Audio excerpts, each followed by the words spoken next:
The Pianist and I had a private competition. This was called Rants of the Contract, and to win you simply had to do the most outrageous bile-filled rant of hatred, which, to be fair, would typically get you pulled into the entertainment office for a massive cheering up and spitting out.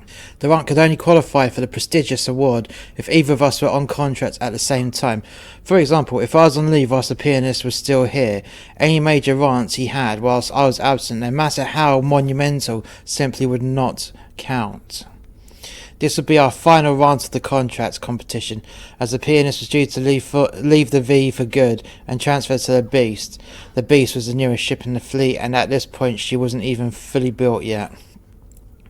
The contract was nearly over for the Pianist. He only had 3 weeks left. Neither of us had made a rant worthy of winning the competition. At this point, most of the crew would keep their distance when they would see either the Pianist or I losing our temper. There was not going to be a draw, but the rules of the rant of the contract made it forbidden to just start on someone. I mean, we didn't want to come off as arseholes, just starting something with no basis. So what could we do then? It was a conundrum. I came up with the idea of crossing the drinking game Centurion with taking it in turns to slag each other off. This would be a good plan B, just to be sure that we could declare a winner if there was no rant of the contract. The Pianist agreed, so we created the rules for the contest. Rule number 1. Every player must drink 100 drinks with 100 one-liners slagging off, or the closest to 100, depending on how far we get before someone has to quit through vomiting or passing out. Rule number 2. There will be 10 drinks and 10 insults in a round. You are not allowed to leave the area until the end of the round. Rule number 3. At the end of each round, you are allowed a 10 minutes break to have a cigarette or go to the toilet. You also had to have an escort for them to verify if you had thrown up or not. Rule number 4. Rounds 1, 3, 5 and 8 would be beer rounds. Each drink in a beer round is to be a 50ml shot of beer.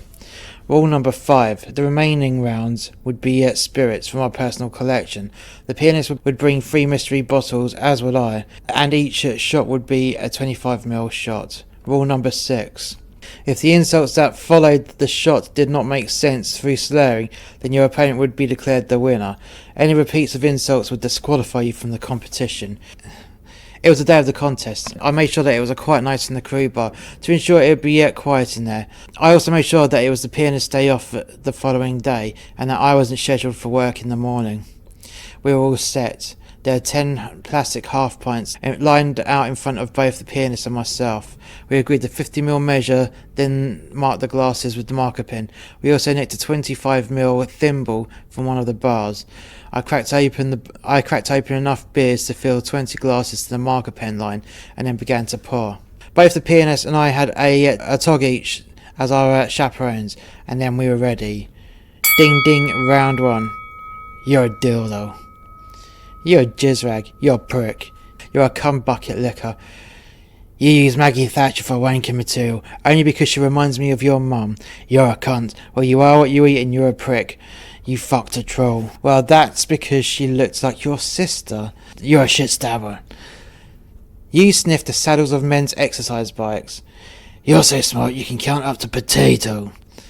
I thought that was your dad. You worship the Spice Girls in exactly the same way you worship steps. You wish you had a Jerry Halliwell Union Jack dress in the same way you wish you could lick H's helmet. You lick dildos only after it's been inside your mum. Ding ding ding ding ding. It was the end of round 1, and I was feeling good, slightly bloated but good. I let out a thunderous belch in the face of the Pianist. He recoiled in horror. He paused and beckoned me over. He did a rotten fart, then wafted it into my face. You cunt, I said. The Pianist laughed as I walked to the smoking room with my chaperone in tow. I lit my cigarette and began power smoking, knowing that I didn't have long until the next round. I finished powering my cigarette and then stubbed it out in the ashtray. I left the room of death and went back to my arena of abuse. There was now a crowd gathering. I guess word had got around. The Pianist was sat down with a grin on his face. Do you want to go first or shall I? He said. I'll tell you what, I said. You can go first. The Pianist pulled out 2 bottles of white wine. The sneaky bastard. I did not expect this. He started to pour 25ml shots of house white, or as we used to call it, Pinot de dog shit. Ding ding ding ding, round 2. The last girl you fucked had a face like a smashed crab. Well, it's better than fucking Mrs. Palmer and her 5 stumpy daughters. You fucked so many fatties, we should rename you Whale Watch. Better than fucking a mattress. Your bitch tits bounce when you run. Ringo Starr plays piano better than you. You're so ugly you could be Mickey Rourke's stunt double. Your face has so many spots I once confused you for a pizza. Your teeth are so yellow it looks like you've eaten a mustard sandwich. Better than having a keyboard teeth. Your breath is so bad it stings as shit. That's because I just rimmed your mum's cunt. Your mum's so old, when she gave birth to you, the doctors had to dust you first. You stink so bad, you make Baldrick look clean. Your mum's so fat, she has her own gravitational pull. Your mum's so fat, when she stands by a mirror in public, people shout bingo. Your mum's so fat, she got wedged in the Panama Canal. Your mum's so fat, she had to stay away from the Japanese, just in case she gets harpooned. Your mum's like an ice cream, £1 for a lick. Your mum's like a double-decker bus, £2.50 and you get on top. Ding, ding, ding, ding, ding. It was the end of round 2. We had amassed a bit of a crowd. People had now started placing bets. I went back to the room with Death to have a cigarette, followed by my chaperone. I lit my cigarette and received some handshakes and pats on my back for providing tonight's entertainment. I could feel myself starting to feel the booze. I wasn't drunk, but I could feel it flowing through my body. The next round was another beer round, and then it would get serious. The pianist would not know what's going to hit him come round 4. I stubbed out my cigarette and took a few deep breaths, then left the room with Death. There was a chair as I came back to the arena of abuse. The beer was already poured and I took my seat. Ding, ding, ding, ding. Round 3. Life is like a box of chocolates. You'll never know when you'll find your mum giving head. Your piano skills are so mediocre you couldn't even get on Britain's Got Talent. You're as professional as a spastic on a pogo stick. Your act stinks like a dog shit taco. Just like your mum. My mum could shit a better song than you can write. You're so tight, even the Jews persecute you. You're so fat, you got mistaken for being pregnant. You're so inbred, your mother is your sister. At least I didn't finger my granny on a Buckfast binge. You're so bad at fucking, girls refer to you as an ordeal. Your breath is so strong, you can use it as Rohypnol. Your armpit stench is so pungent, you can use it as chloroform. Your mum's gash smells so strong, blind people say, where's the fish? Your fingernails are so black, the pads just think your job is to shovel coal in the engines. My fingernails are only black from fingering your mum. The last guy you fucked responded to, come here, lassie. Here's the ball, go fetch. The last guy you fucked had to tie a plank to your ass to stop you from falling in. I could swear that the last girl you fucked had such a hunchback, kids were chasing after her thinking that she had stolen their football. The last girl you fucked got you paraded around deck 4 naked, with people burning incense, ringing bells and shouting, shame, shame, shame. Ding, ding, ding, ding. The round was over and I had to admit, I was suffering from bloating. These beer rounds were taking their toll. I could feel my bladder starting to fill up, but I knew I had to hold for at least one more round. This was so I didn't have to break the seal and have to give up my break time cigarettes to go for a piss. I walked towards the room of Death with my chaperone in tow, and with a mild stagger I entered. As I opened the door, a wave of smoke struck my face. There's enough nicotine in this cloud, probably for me to not need a cigarette. But what the hell, I lit one anyway. I smoked a cigarette like a trooper and marched out of the room of Death. The bar was quite full. We had put on quite the event. I walked over to the table where our glasses were. It was my turn to pull out the surprise bottle. And my God. And my first choice was Ukrainian vodka. This stuff was good. It was crisp and it went down quite easily. This was my warm-up bottle, as the rest of my stash was lethal. Ideally to end the competition early. I poured the vodka ready for round 4. Ding, ding, ding, ding, round 4. You're so riddled, you have to give a public health warning when you go in the pool. You're patient 0 for AIDS. I've been told that your dick cheese is stronger than camembert. You stick your nose so far up passengers' arses to sell your CD. You walk around with so much shit on your nose. It was at around this point I started to notice my words starting to slur. The same went with the pianist, but he also started to slow down with the retorts. I could feel my eyes slowly glazing over.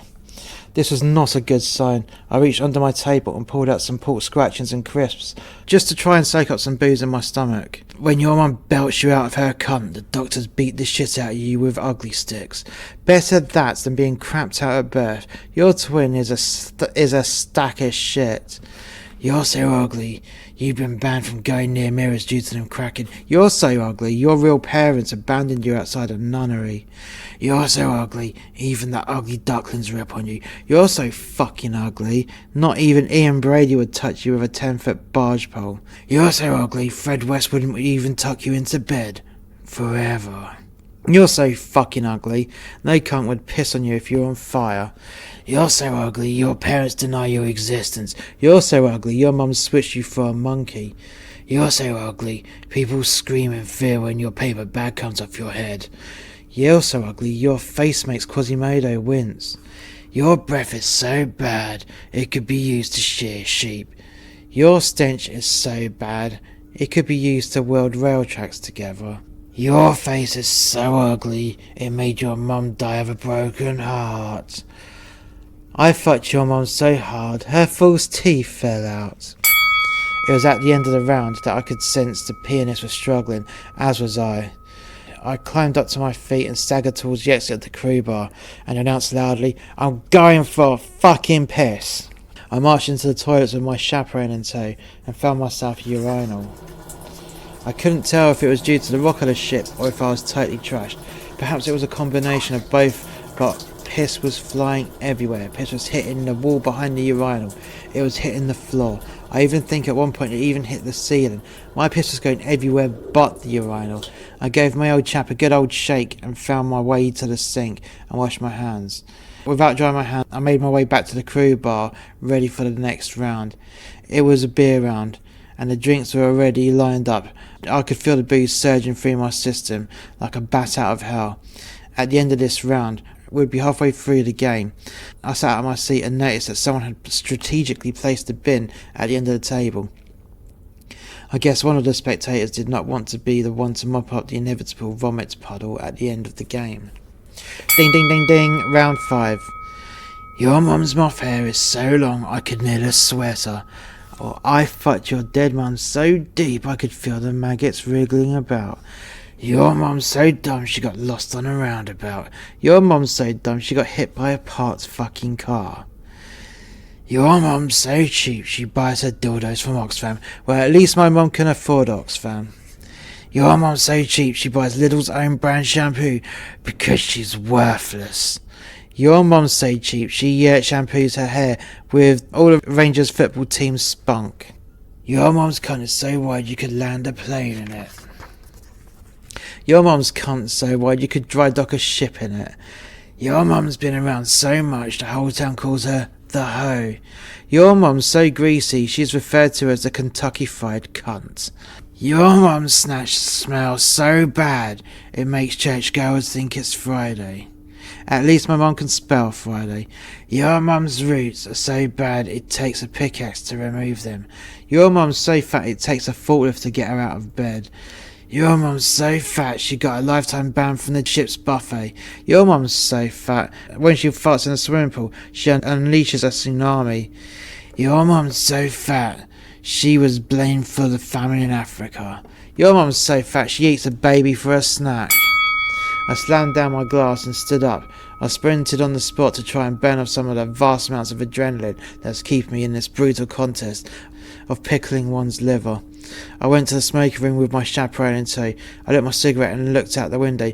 The pianist was moving towards the exit of the crew bar, stumbling around like a fish out of water and falling into people, as well as tripping over tables and chairs. My head was spinning. Oh fuck, I've got the spins. I lit a second cigarette, and with both fags in my gob, I took a long, deep drag, then slapped my face. I slapped it a few times, and then once I composed myself, I stubbed out my cigarettes in the ashtray and staggered back to my seat. The pianist managed to find himself back to the arena of the absurd and produced his next surprise drink. It was a bottle of Bucky, or as non-Scottish people would call it, Buckfast, the drink that gave Scotland its alcohol problem. I feel that this round wouldn't go well at all. Ding ding ding ding, round 6. You should shave more often, 'cause your face looks like a cunt. Remember earlier when I told you that I fucked your mum? Hello, son. You eat sausages like you're giving an old man a blowy. Carry on like that and I'll abuse you so hard you'll think your local priest gave you an easy time. Your dick's so small you get jealous over the size of an ant's. You're so ugly not even Picasso would paint you. You're so cheap you give a busker $1 and ask for change. You're so poor you sell your cum just to be able to afford a bottle of Bucky. You're hated so much people refer to you as the cunt. Your mum's well known as a local whore. Her gash is simply known as the cunt. Your mum's so fat she broke the motion in the ocean. Yeah, well your mum's so fat Big Brother is always watching her because he can't watch anything else. Your mum's so fat you can fit a Goodyear blimp in her knickers. Your mum's so fat when she farts it's like another Hiroshima's just happened. Your mum's so fat she can't get on a plane without having to buy 2 extra tickets. It was at this point the Bucky started to kick in. I was feeling wired to the max. It was as though fireworks were being set off behind my eyes. I no longer felt bloated, slow and mashed. It was like a new me. A me that was reborn in booze and caffeine. I ripped off my t-shirt and wiped the sweat from my armpits and threw it at the pianist. Here, give this to your mum so you can remember my stank. You're so fat when you sit down it looks like you have a bull vagina. You're so special you used to get the Vanga bus to school. Your mum's gash is as fresh as the X Factor. Not very. To get out of your mum's cunt you have to shout, I'm a celebrity! Get me out of here! Ding ding ding ding. It was the end of the round. I jumped on my chair and beat my fist off my chest like an ape and started to growl. I jumped down, then marched off towards the smoke room, tripping over the bin on my way out. I was even more wired now. I lit my cigarette and chuffed it in 30 seconds flat, so I lit another one. Wow. I was thinking to myself, now I know what it's like to be on a Scottish night out. My eyes felt like they were going to pop out as I finished my second cigarette. On my way back to my seat, I was wondering to myself which bottle to pull out for my turn. It was a hard one to decide as my last 2 bottles were lethal. Both bottles were rocket fuel. Bottle 1 was a bottle of grappa. I had been saving this bottle since Europe, and we're now halfway through the Caribbean season. The second bottle of rocket fuel was my favourite, the Antigua 151 proof Cavalier. I loved this stuff, as it always made a night interesting. It was a tough one to drink, being a full-on challenge bottle. Most people end up mounting into their chair or into the floor with their first shot of this one. This rocket fuel was also prone to make people throw up. Both the pianist and I have drunk enough of this in the past not to melt straight away. This would make or break this endurance test of madness. We have had one massive mixture of drinks at this stage. I was hoping to have a winner declared by the time I brought this bottle out. The pianist stood up as I returned and got in my face. He held up an empty glass and gave me a cutthroat gesture. I smiled, then thought, fuck it. I'm going to make this cunt wish he hadn't turned up. This would be a friendly grudge match of biblical proportions. I sat down at my chair and opened up my bag. I slammed my bottle of Cavalier on the table. Could hear the gasps from some of our spectators. These people just knew. They themselves had the experience of this drink before. I could see a few beads of sweat slithering down the forehead of the pianist, though his face had a look of pure calm.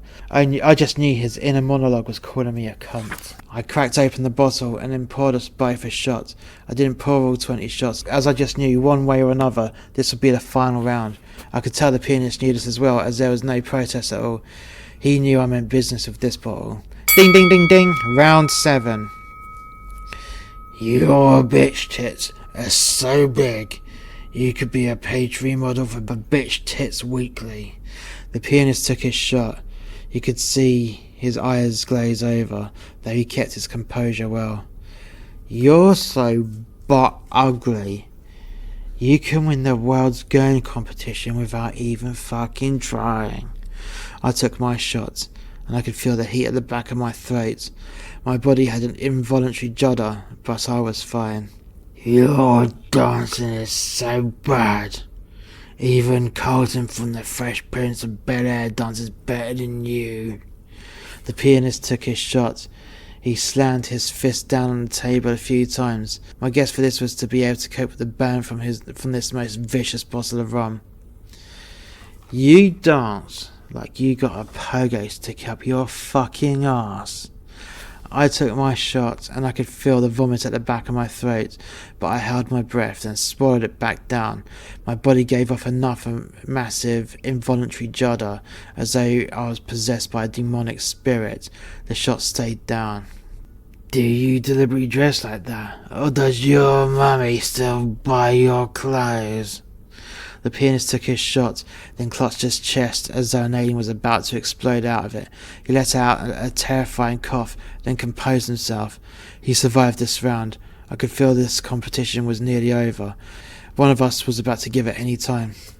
Your mum buys my clothes after I give her a dirty sex session as payment.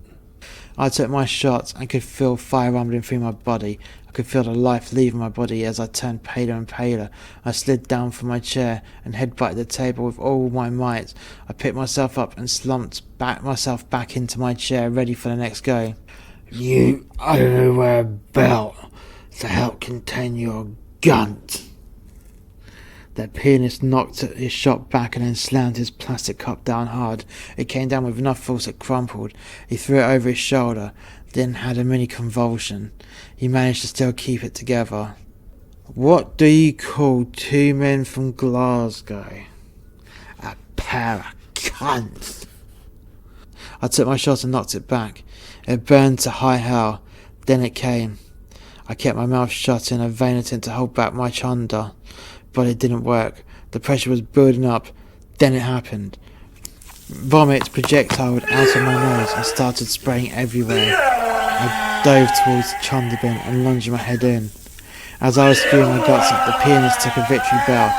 I guess the bees had got to him as well. As he took his bow, he began to bow lower and lower and lower and lower. He snatched the bin from me and began to throw up. The crew bar began to empty as fast as the stench of chunder started to fill the air and get recycled through the air conditioning.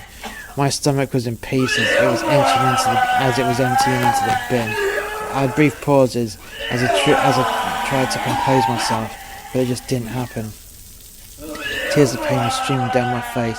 Then I looked up at the pianist, and the same thing was happening to him. I got to the point that I had nothing left in my stomach to retch up, but that didn't stop my body from trying. The crew bar was now all but empty. Just a few of the Filipino cleaners were present and laughing themselves harder when my body was puking. Both the pianist and I had stopped chundering. A Filipino lad came over. Mr. Paul, he said. £10 each makes the evidence go away, he said with a smile. I pulled out my wallet and slipped him a crisp £20 note. There you go, you cunt, I said to the pianist. You owe me a tenner. My stomach rumbled once more and I chundered up one final time.